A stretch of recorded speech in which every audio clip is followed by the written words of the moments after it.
আসলে কি বলবো, মনটা আসলে অনেক খারাপ। শেষ মুহূর্তে আসলে এরকম হবে এটা আসলে কাউরই এক্সপেক্ট ছিল না। ওয়েলাগা এবং মোহাম্মদ নাবি বাংলাদেশ দলকে আসলে সুপার ফোর থেকে আসলে ওরাই বিতাড়িত করলো। আমার কাছে মনে হয় করলো কেন বললাম, আসলে এই ম্যাচ শ্রীলঙ্কা জেতার চান্স আমি বলবো একেবারে 1% চান্স রয়েছে।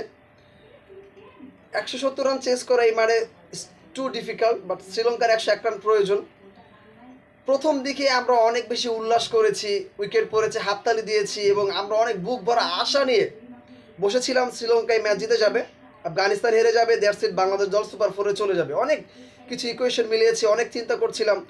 যখন নুয়ান থুসার একের পর এক উইকেট নিচ্ছিল, আউটস্ট্যান্ডিং কিছু ক্যাচ আমরা দেখেছি, কিন্তু শেষ মুহূর্তে 2 ওভারে 49 রান ওই চামিরা এবং ওয়েলাগা এই দুই দুই ভাইজান আসলে ওরাই দুজন মিলে বাংলাদেশ দলকে জোর করে আসলে সুপার ফোর থেকে বাতিল করলো। আমি জানি না আসলে এমনটা কেন হলো। এটা কি কোনো আসলে পরিকল্পনা কিনা? শেষ ওভারে আসালাঙ্কা কেনই আসলে ওয়েলাগাকে আনবে? চাইলেই কিন্তু ওয়েলাগার ওভারটা আরও আগে শেষ করে দেওয়া যেত। শেষের দিকে যেহেতু স্পিনাররা মার খায়, চাইলে কিন্তু শেষ দিকে কিন্তু অবশ্যই চাইলে পারতো এটা, যে ওয়েলাগার ওভারটা আগে শেষ করে দিই, যেহেতু তিনি স্পিনার বলার।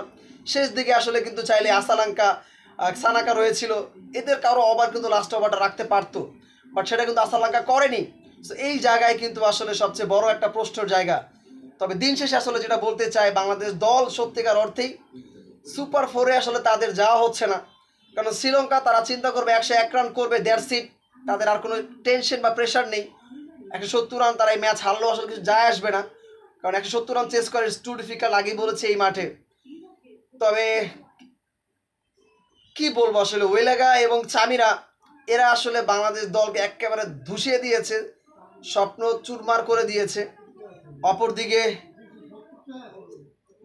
কি বলবো, আসলে আমার বলার আসলে আমি আর কিছু বলতে পারছি না সত্যিকার অর্থেই। তো বাংলাদেশ দল সুপার ফোরে যেতে পারছে না, সত্যিকার অর্থে আমরা ভাগ্য আসলে আমাদের সহায়ক হয় নাই।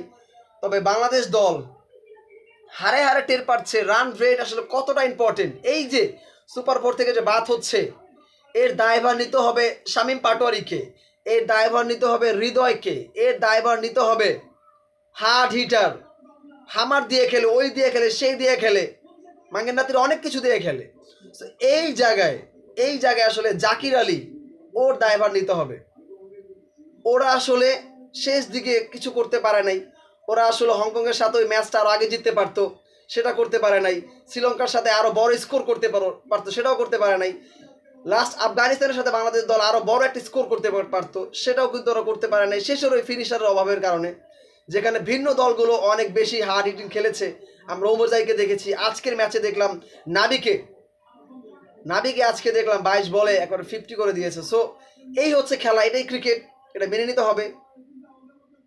সো আসলে আমরা অনেক আশা হতো, আরও একটা এশিয়া কাপ ম্লান হয়ে আমাদের গেল, আরও একটা Asia cup, next Asia cup আমরা আবার ইকুয়েশন মেলানোর জন্য আবারও আসবো।